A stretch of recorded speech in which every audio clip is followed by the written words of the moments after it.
The study of administration.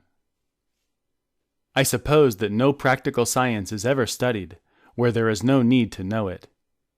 The very fact, therefore, that the eminently practical science of administration is finding its way into college courses in this country would prove that this country needs to know more about administration, were such proof of the fact required to make out a case.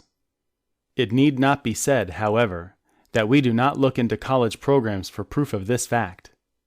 It is a thing almost taken for granted among us that the present movement called civil service reform must, after the accomplishment of its first purpose, expand into efforts to improve, not the personnel only, but also the organization and methods of our government offices, because it is plain that their organization and methods need improvement, only less than their personnel. It is the object of administrative study to discover, first, what government can properly and successfully do, and, secondly, how it can do these proper things, with the utmost possible efficiency and at the least possible cost, either of money or of energy. On both these points there is obviously much need of light among us, and only careful study can supply that light. Before entering on that study, however, it is needful, first, to take some account of what others have done in the same line, that is to say, of the history of the study. Second, to ascertain just what is its subject matter. Third, to determine just what are the best methods by which to develop it, and the most clarifying political conceptions to carry with us into it. Unless we know and settle these things, we shall set out without chart or compass. The science of administration is the latest fruit of that study of the science of politics, which was begun some 2200 years ago.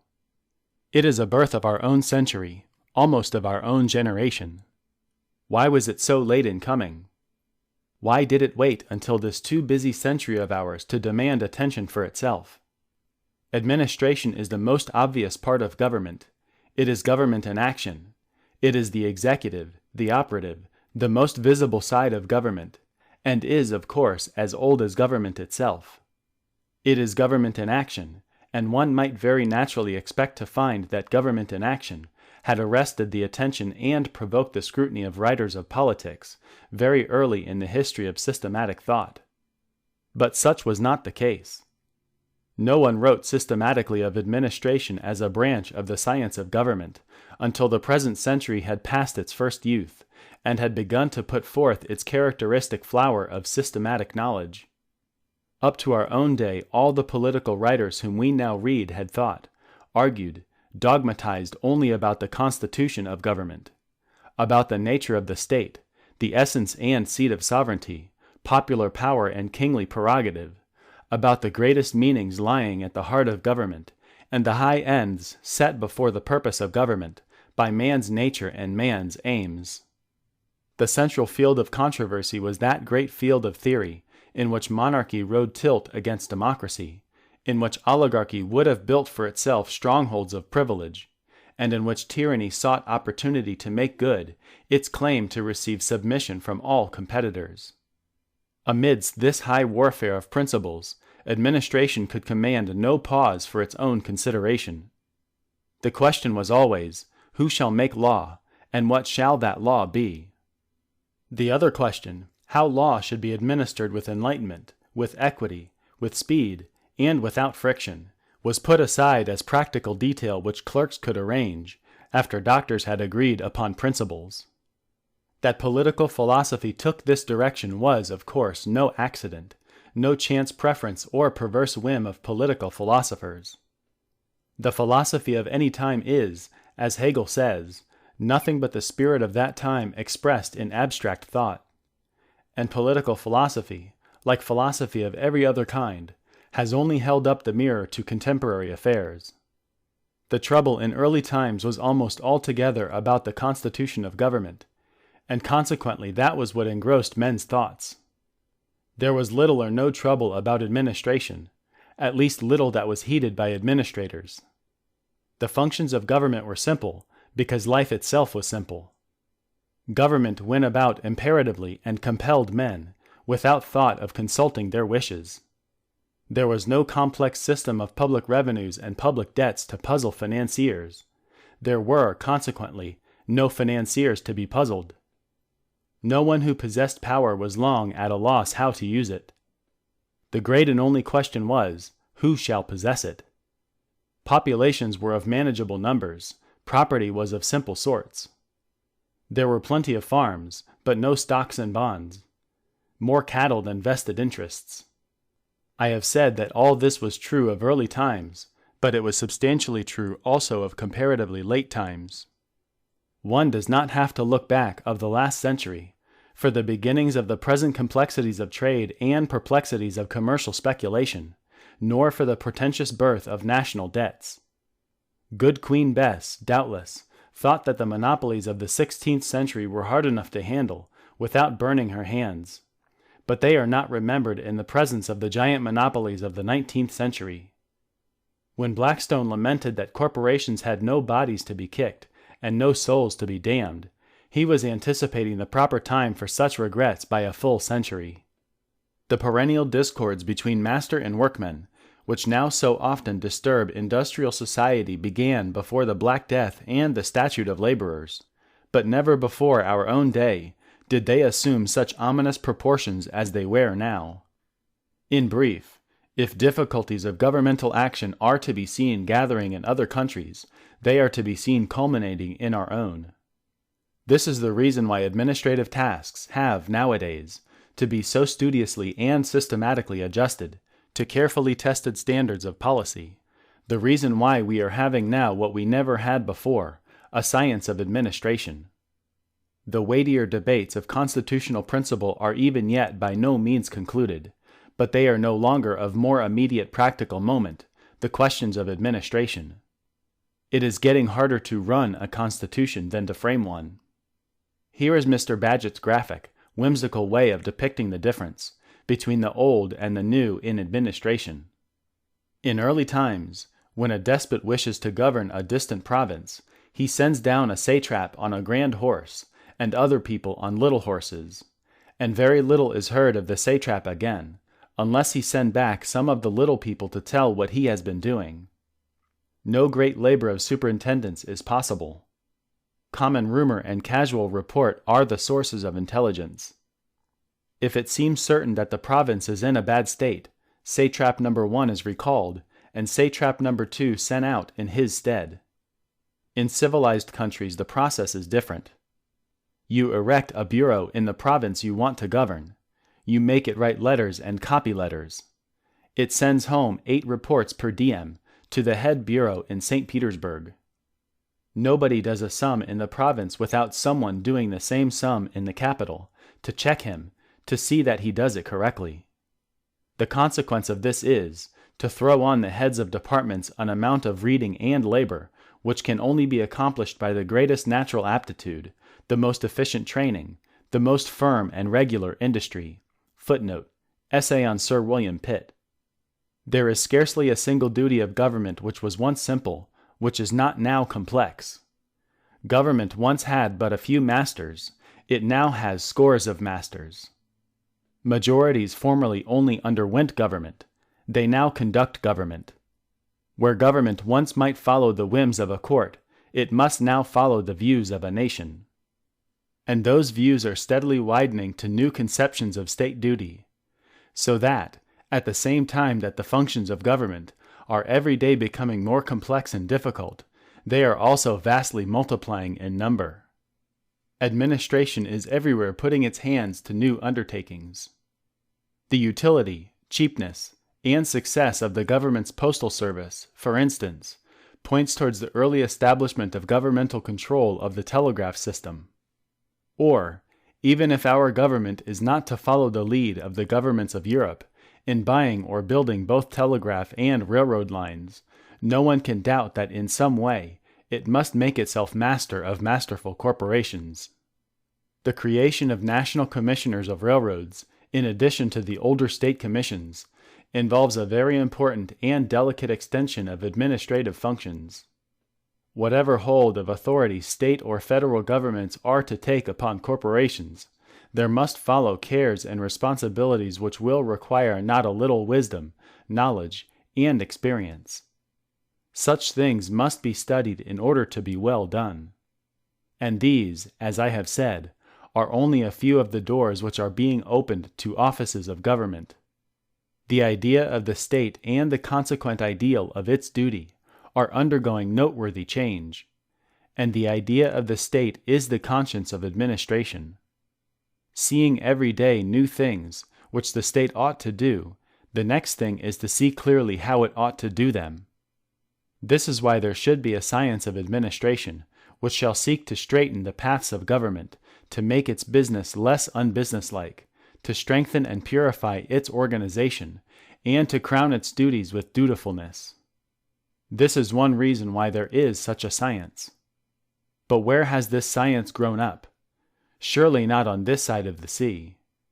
Not much impartial scientific method is to be discerned in our administrative practices. The poisonous atmosphere of city government, the crooked secrets of state administration, the confusion, sinecurianism, and corruption ever and again discovered in the bureaus at Washington, forbid us to believe that any clear conceptions of what constitutes good administration are as yet very widely current in the United States. No, American writers have hitherto taken no very important part in the advancement of this science. It has found its doctors in Europe. It is not of our making. It is a foreign science, speaking very little of the language of English or American principle. It employs only foreign tongues. It utters none but what are to our minds alien ideas. Its aims, its examples, its conditions, are almost exclusively grounded in the histories of foreign races, in the precedents of foreign systems, in the lessons of foreign revolutions. It has been developed by French and German professors, and is consequently in all parts adapted to the needs of a compact state, and made to fit highly centralized forms of government, whereas, to answer our purposes, it must be adapted, not to a simple and compact, but to a complex and multiform state, and made to fit highly decentralized forms of government. If we would employ it, we must Americanize it, and that not formally, in language merely, but radically in thought, principle, and aim as well. It must learn our constitutions by heart, must get the bureaucratic fever out of its veins, must inhale much free American air. If the explanation be sought why a science, manifestly so susceptible of being made useful to all governments alike, should have received attention first in Europe, where government has long been a monopoly, rather than in England or the United States, where government has long been a common franchise, the reason will doubtless be found to be twofold. First, that in Europe, just because government was independent of popular assent, there was more governing to be done. And second, that the desire to keep government a monopoly made the monopolists interested in discovering the least irritating means of governing. They were, besides, few enough to adopt means promptly. It will be instructive to look into this matter a little more closely. In speaking of European governments, I do not, of course, include England. She has not refused to change with the times. She has simply tempered the severity of the transition from a polity of aristocratic privilege to a system of democratic power by slow measures of constitutional reform which, without preventing revolution, has confined it to paths of peace. But the countries of the continent for a long time desperately struggled against all change, and would have diverted revolution by softening the asperities of absolute government. They sought so to perfect their machinery, as to destroy all wearing friction, so to sweeten their methods with consideration for the interests of the governed, as to placate all hindering hatred, and so assiduously and opportunely to offer their aid to all classes of undertakings, as to render themselves indispensable to the industrious. They did at last give the people constitutions and the franchise, but even after that they obtained leave to continue despotic, by becoming paternal. They made themselves too efficient to be dispensed with, too smoothly operative to be noticed, too enlightened to be inconsiderately questioned, too benevolent to be suspected, too powerful to be coped with.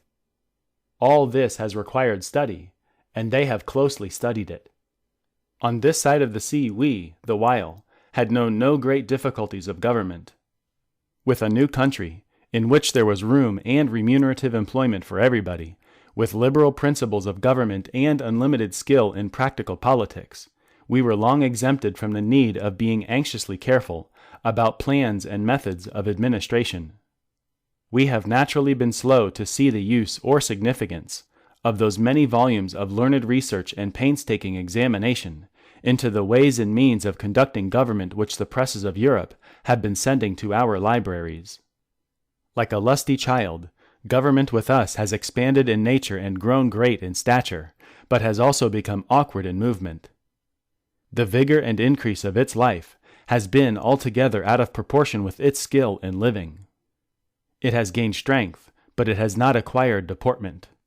Great, therefore, as has been our advantage over the countries of Europe, in point of ease and health of constitutional development, now that the time for more careful administrative adjustments and larger administrative knowledge has come to us, we are at a signal disadvantage as compared with the transatlantic nations, and this for reasons which I shall try to make clear.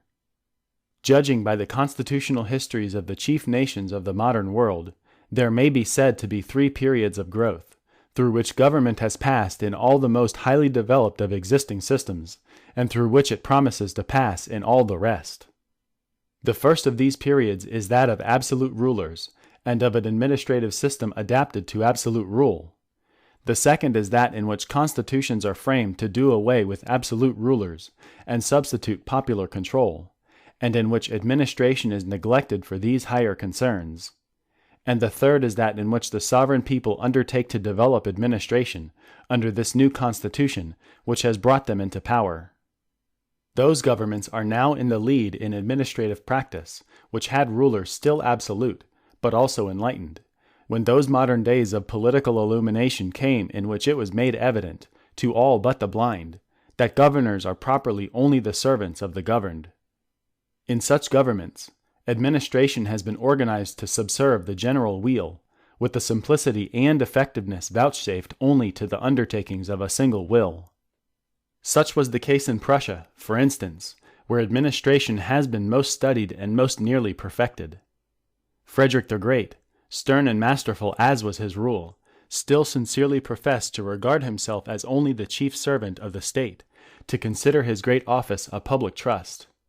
And it was he who, building upon the foundations laid by his father, began to organize the public service of Prussia as in very earnest a service to the public.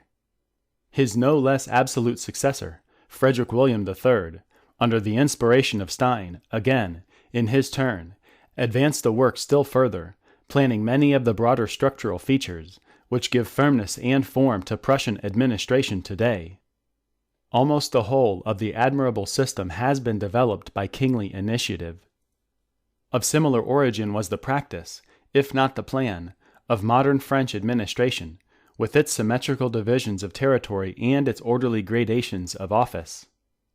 The days of the Revolution, of the Constituent Assembly, were days of constitution writing, but they can hardly be called days of constitution making. The Revolution heralded a period of constitutional development, the entrance of France upon the second of those periods which I have enumerated, but it did not itself inaugurate such a period. It interrupted and unsettled absolutism, but did not destroy it. Napoleon succeeded the monarchs of France to exercise a power as unrestricted as they had ever possessed. The recasting of French administration by Napoleon is, therefore, my second example of the perfecting of civil machinery by the single will of an absolute ruler before the dawn of a constitutional era. No corporate, popular will could ever have effected arrangements such as those which Napoleon commanded.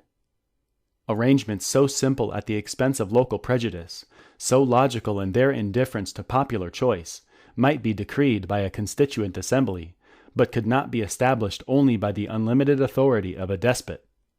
The system of the year 8 was ruthlessly thorough and heartlessly perfect. It was, besides, in large part, a return to the despotism that had been overthrown.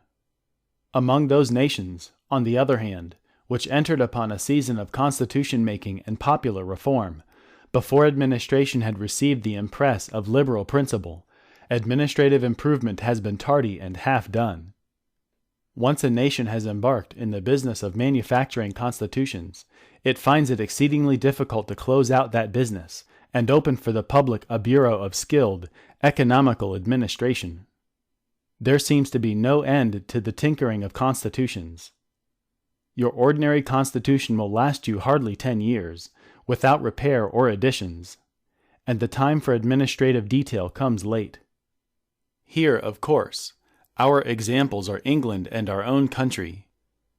In the days of the Angevin kings, before constitutional life had taken root in the Great Charter, legal and administrative reforms began to proceed with sense and vigor, under the impulse of Henry II's shrewd, busy, pushing, indomitable spirit and purpose, and kingly initiative seemed destined in England, as elsewhere, to shape governmental growth at its will.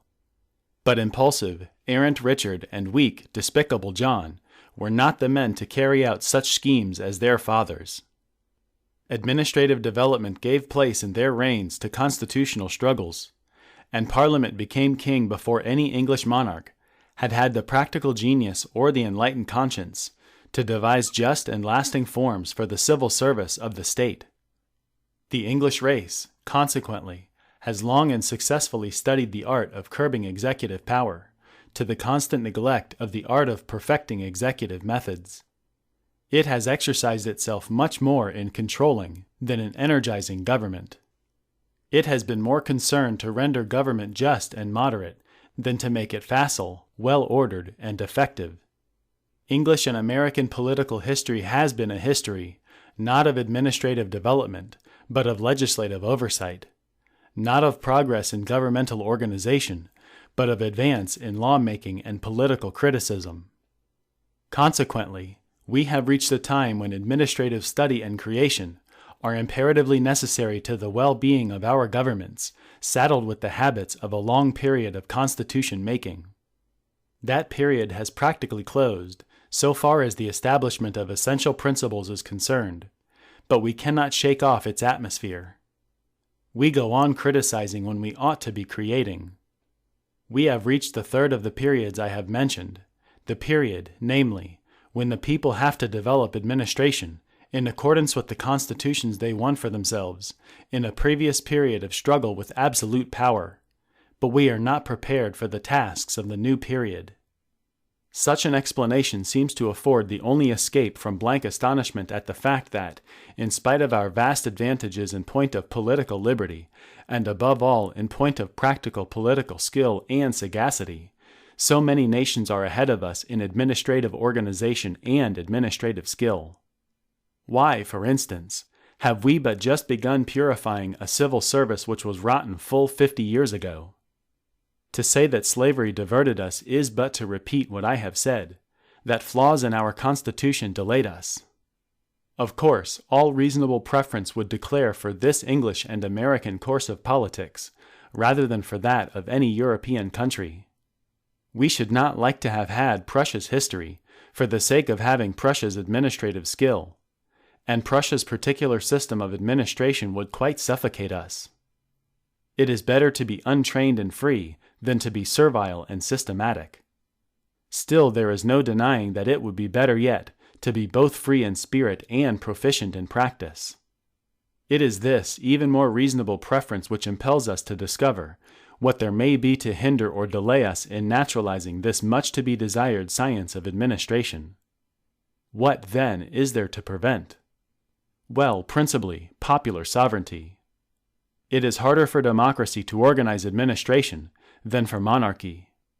The very completeness of our most cherished political successes in the past embarrasses us. We have enthroned public opinion, and it is forbidden for us to hope during its reign for any quick schooling of the sovereign in executive expertness, or in the conditions of perfect functional balance in government. The very fact that we have realized popular rule in its fullness has made the task of organizing that rule just so much the more difficult. In order to make any advance at all, we must instruct and persuade a multitudinous monarch called public opinion, a much less feasible undertaking than to influence a single monarch called a king. An individual sovereign will adopt a simple plan and carry it out directly. He will have but one opinion, and he will embody that one opinion in one command. But this other sovereign, the people, will have a score of differing opinions. They can agree upon nothing simple. Advance must be made through compromise, by a compounding of differences, by a trimming of plans and a suppression of too straightforward principles. There will be a succession of resolves running through a course of years, a dropping fire of commands running through a whole gamut of modifications.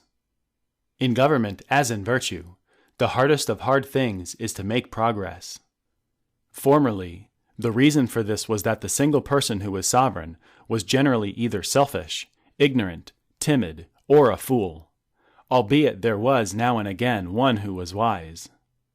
Nowadays the reason is that the many, the people who are sovereign, have no single ear which one can approach, and are selfish, ignorant, timid, stubborn, or foolish with the selfishnesses, the ignorances, the stubbornnesses, the timidities, or the follies of several thousand persons, albeit there are hundreds who are wise.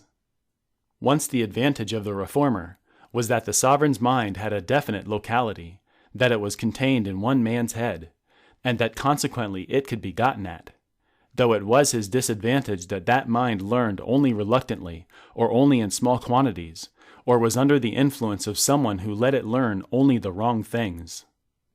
Now, on the contrary, the reformer is bewildered by the fact that the sovereign's mind has no definite locality, but is contained in a voting majority of several million heads, and embarrassed by the fact that the mind of this sovereign also is under the influence of favorites, who are none the less favorites in a good old-fashioned sense of the word, because they are not persons but preconceived opinions, that is, prejudices which are not to be reasoned with, because they are not the children of reason. Wherever regard for public opinion is a first principle of government, practical reform must be slow and all reform must be full of compromises. For wherever public opinion exists, it must rule. This is now an axiom half the world over, and will presently come to be believed even in Russia. Whoever would effect a change in a modern constitutional government must first educate his fellow citizens to want some change. That done, he must persuade them to want the particular change he wants. He must first make public opinion willing to listen, and then see to it that it listen to the right things. He must stir it up to search for an opinion, and then manage to put the right opinion in its way. The first step is not less difficult than the second. With opinions, possession is more than 9 points of the law. It is next to impossible to dislodge them. Institutions which one generation regards as only a makeshift approximation to the realization of a principle, the next generation honors as the nearest possible approximation to that principle, and the next worships as the principle itself. It takes scarcely 3 generations for the apotheosis. The grandson accepts his grandfather's hesitating experiment as an integral part of the fixed constitution of nature. Even if we had clear insight into all the political past, and could form out of perfectly instructed heads a few steady, infallible, placidly wise maxims of government, into which all sound political doctrine would be ultimately resolvable, would the country act on them? That is the question. The bulk of mankind is rigidly unphilosophical, and nowadays the bulk of mankind votes. A truth must become not only plain but also commonplace, before it will be seen by the people who go on to their work very early in the morning, and not to act upon it must involve great and pinching inconveniences before these same people will make up their minds to act upon it. And where is this unphilosophical bulk of mankind more multifarious in its composition than in the United States? To know the public mind of this country, one must know the mind, not of Americans of the older stocks only, but also of Irishmen, of Germans, of Negroes. In order to get a footing for new doctrine, one must influence minds cast in every mold of race, minds inheriting every bias of environment, warped by the histories of a score of different nations, warmed or chilled, closed or expanded by almost every climate of the globe.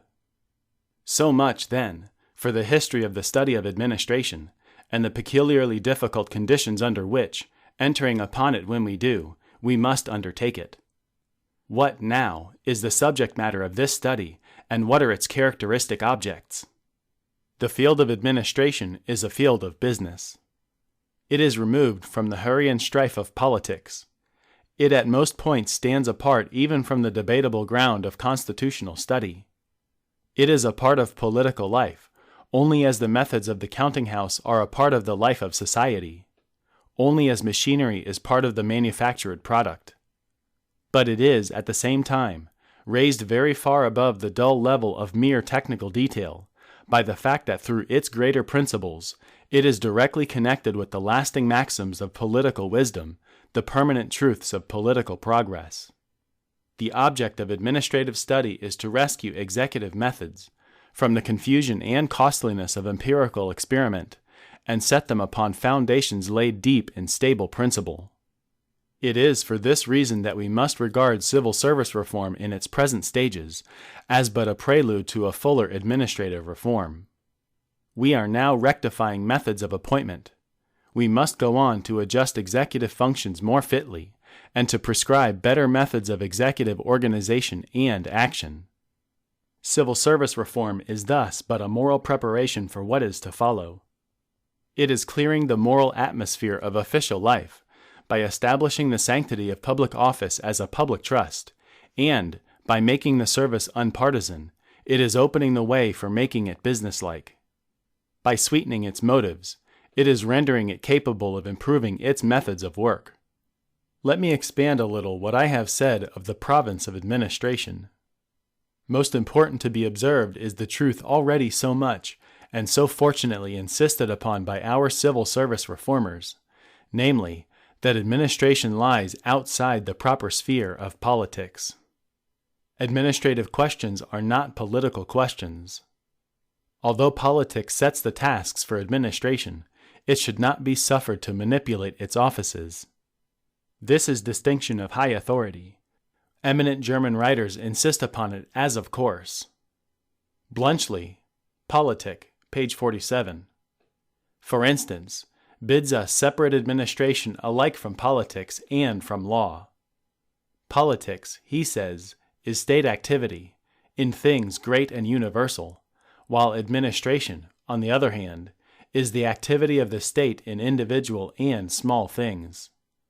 Politics is thus the special province of the statesman, administration of the technical official.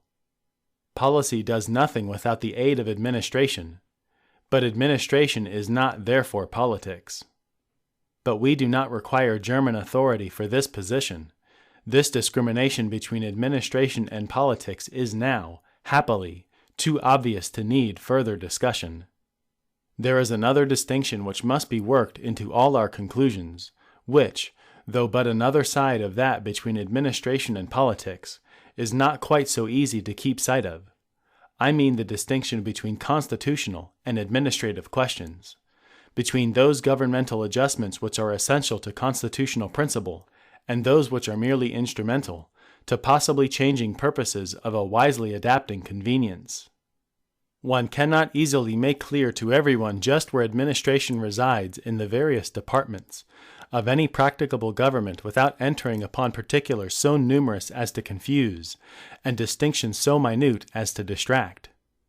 No lines of demarcation, setting apart administrative from non-administrative functions, can be run between this and that department of government without being run up hill and down dale, over dizzying heights of distinction and through dense jungles of statutory enactment, hither and thither around ifs and buts, whens and howevers, until they become altogether lost to the common eye not accustomed to this sort of surveying, and consequently not acquainted with the use of the theodolite of logical discernment.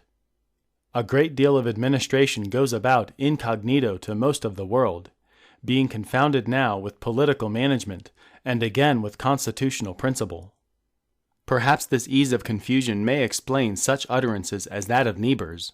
Liberty, he says, depends incomparably more upon administration than upon constitution. At first sight this appears to be largely true. Apparently facility in the actual exercise of liberty does depend more upon administrative arrangements than upon constitutional guarantees, although constitutional guarantees alone secure the existence of liberty. But, upon second thought, is even so much as this true? Liberty no more consists in easy functional movement then intelligence consists in the ease and vigor with which the limbs of a strong man move.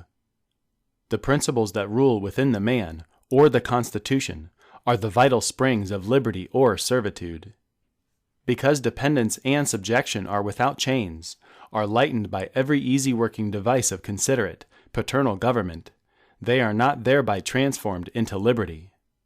Liberty cannot live apart from constitutional principle, and no administration, however perfect and liberal its methods, can give men more than a poor counterfeit of liberty if it rest upon illiberal principles of government. A clear view of the difference between the province of constitutional law and the province of administrative function ought to leave no room for misconception, and it is possible to name some roughly definite criteria upon which such a view can be built. Public administration is detailed in systematic execution of public law. Every particular application of general law is an act of administration. The assessment and raising of taxes, for instance, the hanging of a criminal, the transportation and delivery of the mails, the equipment and recruiting of the army and navy, etc., are all obviously acts of administration. But the general laws which direct these things to be done are as obviously outside of and above administration. The broad plans of governmental action are not administrative. The detailed execution of such plans is administrative. Constitutions, therefore, properly concern themselves only with those instrumentalities of government which are to control general law. Our federal Constitution observes this principle in saying nothing of even the greatest of the purely executive offices, and speaking only of that President of the Union who was to share the legislative and policy-making functions of government, only of those judges of highest jurisdiction who were to interpret and guard its principles, and not of those who were merely to give utterance to them. This is not quite the distinction between will and answering deed, because the administrator should have, and does have, a will of his own in the choice of means for accomplishing his work. He is not and ought not to be a mere passive instrument. The distinction is between general plans and special means. There is, indeed, one point at which administrative studies trench on constitutional ground, or at least upon what seems constitutional ground. The study of administration, philosophically viewed, is closely connected with the study of the proper distribution of constitutional authority. To be efficient, it must discover the simplest arrangements by which responsibility can be unmistakably fixed upon officials, the best way of dividing authority without hampering it, and responsibility without obscuring it. And this question of the distribution of authority, when taken into the sphere of the higher, the originating functions of government, is obviously a central constitutional question. If administrative study can discover the best principles upon which to base such distribution, it will have done constitutional duty an invaluable service. Montesquieu did not, I am convinced, say the last word on this head. To discover the best principle for the distribution of authority is of greater importance, possibly, under a democratic system, where officials serve many masters, than under others where they serve but a few. All sovereigns are suspicious of their servants, and the sovereign people is no exception to the rule. But how is its suspicion to be allayed by knowledge? If that suspicion could be clarified into wise vigilance, it would be altogether salutary. If that vigilance could be aided by the unmistakable placing of responsibility, it would be altogether beneficent. Suspicion in itself is never healthful either in the private or in the public mind. Trust is strength in all relations of life, and, as it is the office of the constitutional reformer to create conditions of trustfulness, so it is in the office of the administrative organizer to fit administration with conditions of clear-cut responsibility, which shall ensure trustworthiness. And let me say that large powers and unhampered discretion seem to me the indispensable conditions of responsibility. Public attention must be easily directed, in each case of good or bad administration, to just the man deserving of praise or blame. There is no danger in power, if only it be not irresponsible. If it be divided, dealt out in shares to many, it is obscured, and if it be obscured, it is made irresponsible.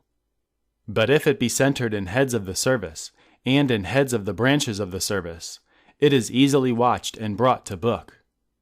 If to keep his office a man must achieve open and honest success, and if at the same time he feels himself entrusted with large freedom of discretion, the greater his power the less likely is he to abuse it, the more is he nerved and sobered and elevated by it. The less his power, the more safely obscure and unnoticed does he feel his position to be, and the more readily does he relapse into remissness.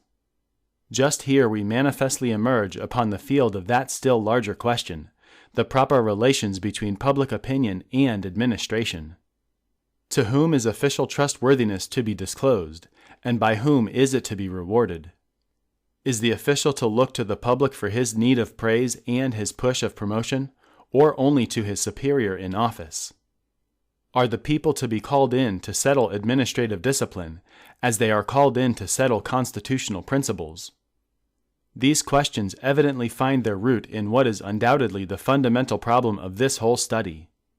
That problem is, what part shall public opinion take in the conduct of administration? The right answer seems to be, that public opinion shall play the part of authoritative critic. But the method by which its authority shall be made to tell. Our peculiar American difficulty in organizing administration is not the danger of losing liberty, but the danger of not being able or willing to separate its essentials from its accidents. Our success is made doubtful by that besetting error of ours, the error of trying to do too much by vote. Self-government does not consist in having a hand in everything, any more than housekeeping consists necessarily in cooking dinner with one's own hands. The cook must be trusted with a large discretion as to the management of the fires and the ovens. In those countries in which public opinion has yet to be instructed in its privileges, yet to be accustomed to having its own way, this question as to the province of public opinion is much more readily soluble than in this country, where public opinion is wide awake, and quite intent upon having its own way anyhow. It is pathetic to see a whole book written by a German professor of political science, for the purpose of saying to his countrymen, please try to have an opinion about national affairs. But a public which is so modest may at least be expected to be very docile and acquiescent in learning what things it has not a right to think and speak about imperatively. It may be sluggish, but it will not be meddlesome. It will submit to be instructed before it tries to instruct. Its political education will come before its political activity. In trying to instruct our own public opinion, we are dealing with a pupil apt to think itself quite sufficiently instructed beforehand. The problem is to make public opinion efficient, without suffering it to be meddlesome. Directly exercised, in the oversight of the daily details and in the choice of the daily means of government, public criticism is of course a clumsy nuisance, a rustic, handling delicate machinery. But, as superintending the greater forces of formative policy alike in politics and administration, public criticism is altogether safe and beneficent, altogether indispensable. Let administrative study find the best means for giving public criticism this control, and for shutting it out from all other interference. But is the whole duty of administrative study done, when it has taught the people what sort of administration to desire and demand, and how to get what they demand? Ought it not to go on to drill candidates for the public service? There is an admirable movement towards universal political education now afoot in this country. The time will soon come when no college of respectability can afford to do without a well-filled chair of political science. But the education thus imparted will go but a certain length. It will multiply the number of intelligent critics of government, but it will create no competent body of administrators. It will prepare the way for the development of a sure-footed understanding of the general principles of government, but it will not necessarily foster skill in conducting government. It is an education which will equip legislators, perhaps, but not executive officials. If we are to improve public opinion, which is the motive power of government, we must prepare better officials as the apparatus of government. If we are to put in new boilers and to mend the fires which drive our governmental machinery, we must not leave the old wheels and joints and valves and bands to creak and buzz and clatter on as best they may at bidding of the new force. We must put in new running parts wherever there is the least lack of strength or adjustment. It will be necessary to organize democracy by sending up to the competitive examinations for the civil service men definitively prepared for standing liberal tests as to technical knowledge. A technically schooled civil service will presently have become indispensable.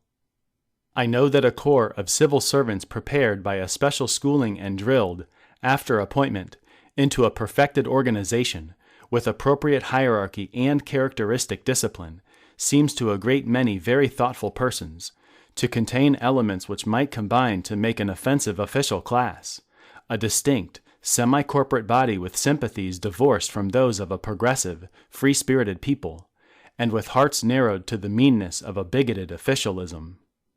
Certainly such a class would be altogether hateful and harmful in the United States. Any measures calculated to produce it would for us be measures of reaction and of folly. But to fear the creation of a domineering, illiberal officialism, as a result of the studies I am here proposing, is to miss altogether the principle upon which I wish most to insist. That principle is, that administration in the United States must be at all points sensitive to public opinion. A body of thoroughly trained officials serving during good behavior we must have in any case. That is a plain business necessity. But the apprehension that such a body will be anything un-American clears away the moment it is asked, what is to constitute good behavior? For that question obviously carries its own answer on its face. Steady, hearty allegiance to the policy of the government they serve will constitute good behavior. That policy will have no taint of officialism about it. It will not be the creation of permanent officials, but of statesmen whose responsibility to public opinion will be direct and inevitable. Bureaucracy can exist only where the whole service of the state is removed from the common political life of the people, its chiefs as well as its rank and file. Its motives, its objects, its policy, its standards must be bureaucratic. It would be difficult to point out any examples of impudent exclusiveness and arbitrariness on the part of officials doing service under a chief department who really serve the people, as all our chiefs of departments must be made to do. It would be easy, on the other hand, to adduce other instances like that of the influence of Stein in Prussia, where the leadership of one statesman imbued with true public spirit transformed arrogant and perfunctory bureaus into public-spirited instruments of just government. The ideal for us is a civil service cultured and self-sufficient enough to act with sense and vigor, and yet so intimately connected with the popular thought, by means of elections and constant public counsel, as to find arbitrariness or class spirit quite out of the question. Having thus viewed in some sort the subject matter and the objects of this study of administration, what are we to conclude as to the methods best suited to it, the points of view most advantageous for it? Government is so near us, so much a thing of our daily familiar handling, that we can with difficulty see the need of any philosophical study of it, or the exact point of such study, should it be undertaken. We have been on our feet too long to study now the art of walking. We are a practical people, made so apt, so adept in self-government by centuries of experimental drill, that we are scarcely any longer capable of perceiving the awkwardness of the particular system we may be using, just because it is so easy for us to use any system. We do not study the art of governing, we govern. But mere unschooled genius for affairs will not save us from sad blunders in administration. Though Democrats by long inheritance and repeated choice, we are still rather crude Democrats. Old as democracy is, its organization on a basis of modern ideas and conditions is still an unaccomplished work. The democratic state has yet to be equipped for carrying those enormous burdens of administration, which the needs of this industrial and trading age are so fast accumulating. Without comparative studies in government, we cannot rid ourselves of the misconception that administration stands upon an essentially different basis in a democratic state from that on which it stands in a non-democratic state. After such study we could grant democracy the sufficient honor of ultimately determining by debate all essential questions affecting the public weal, of basing all structures of policy upon the major will, but we would have found but one rule of good administration for all governments alike. So far as administrative functions are concerned, all governments have a strong structural likeness.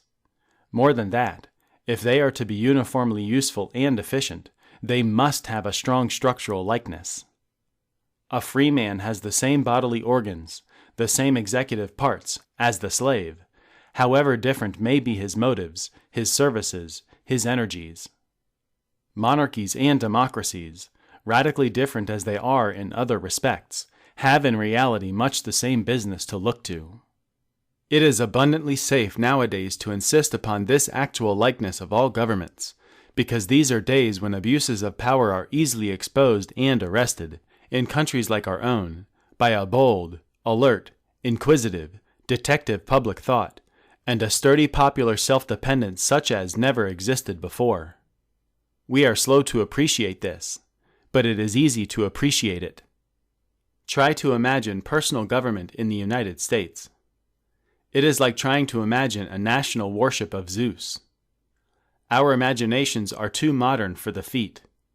But, besides being safe, it is necessary to see that for all governments alike, the legitimate ends of administration are the same, in order not to be frightened at the idea of looking into foreign systems of administration for instruction and suggestion, in order to get rid of the apprehension that we might perchance blindly borrow something incompatible with our principles. That man is blindly astray who denounces attempts to transplant foreign systems into this country. It is impossible. They simply would not grow here. But why should we not use such parts of foreign contrivances as we want, if they be in any way serviceable? We are in no danger of using them in a foreign way. We borrowed rice, but we do not eat it with chopsticks. We borrowed our whole political language from England, but we leave the words king and lords out of it. What did we ever originate, except the action of the federal government upon individuals, and some of the functions of the federal Supreme Court? We can borrow the science of administration with safety and profit, if only we read all fundamental differences of condition into its essential tenets. We have only to filter it through our constitutions, only to put it over a slow fire of criticism and distill away its foreign gases. I know that there is a sneaking fear in some conscientiously patriotic minds that studies of European systems might signalize some foreign methods as better than some American methods, and the fear is easily to be understood. But it would scarcely be avowed in just any company. It is the more necessary to insist upon thus putting away all prejudices against looking anywhere in the world but at home for suggestions in this study, because nowhere else in the whole field of politics, it would seem, can we make use of the historical, comparative method more safely than in this province of administration. Perhaps the more novel the forms we study, the better. We shall sooner learn the peculiarities of our own methods. We can never learn either our own weaknesses or our own virtues by comparing ourselves with ourselves. We are too used to the appearance and procedure of our own system to see its true significance. Perhaps even the English system is too much like our own to be used to the most profit in illustration. It is the best on the whole to get entirely away from our own atmosphere and to be most careful in examining such systems as those of France and Germany. Seeing our own institutions through such media, we see ourselves as foreigners might see us, were they to look at us without preconceptions. Of ourselves, so long as we know only ourselves, we know nothing. Let it be noted that it is the distinction, already drawn, between administration and politics, which makes the comparative methods so safe in the field of administration.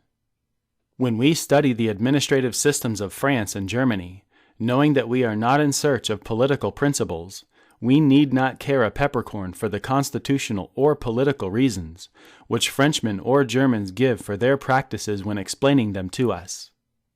If I see a murderous fellow sharpening a knife cleverly, I can borrow his way of sharpening the knife, without borrowing his probable intention to commit murder with it. And so, if I see a monarchist dyed-in-the-wool managing a public bureau well, I can learn his business methods, without changing one of my republican spots. He may serve the king, I will continue to serve the people, but I should like to serve my sovereign as well as he serves his. By keeping this distinction in view, that is, by studying administration as a means of putting our own politics into convenient practice, as a means of making what is democratically politic toward all, administratively possible towards each, we are on perfectly safe ground, and can learn without error what foreign systems have to teach us. We thus devise an adjusting weight for our comparative method of study. We can, thus, scrutinize the anatomy of foreign governments, without fear of getting any of their diseases into our veins, dissect alien systems without apprehension of blood poisoning. Our own politics must be the touchstone for all theories. The principles on which to base a science of administration for America must be principles which have democratic policy very much at heart.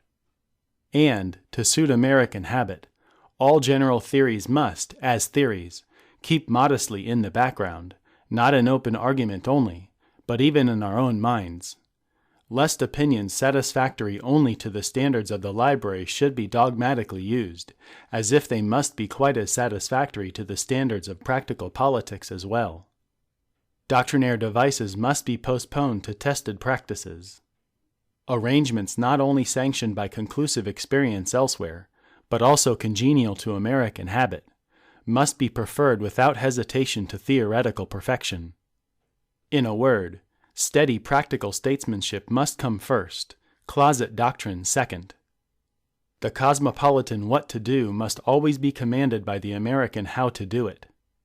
Our duty is to supply the best possible life to a federal organization, to systems within systems, to make town, city, county, state, and federal governments live with a like strength and an equally assured healthfulness, keeping each unquestionably its own master, and yet making all interdependent and cooperative, combining independence with mutual helpfulness. The task is great and important enough to attract the best minds. This interlacing of local self-government with federal self-government is quite a modern conception. It is not like the arrangements of imperial federation in Germany. There, local government is not yet, fully, local self-government. The bureaucrat is everywhere busy. His efficiency springs out of esprit de corps, out of care to make ingratiating obeisance to the authority of a superior, or, at best, out of the soil of a sensitive conscience.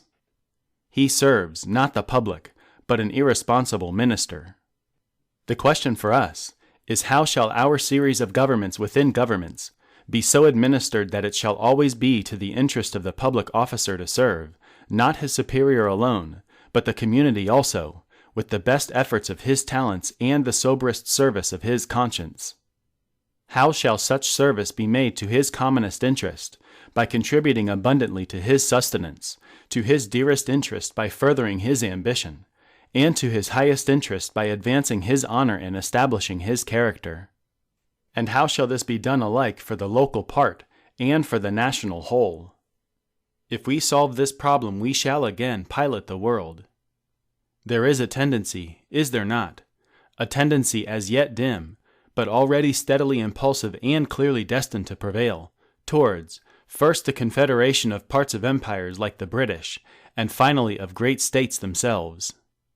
Instead of centralization of power, there is to be wide union with tolerated divisions of prerogative. This is a tendency towards the American type, of governments joined with governments for the pursuit of common purposes, in honorary equality and honorable subordination.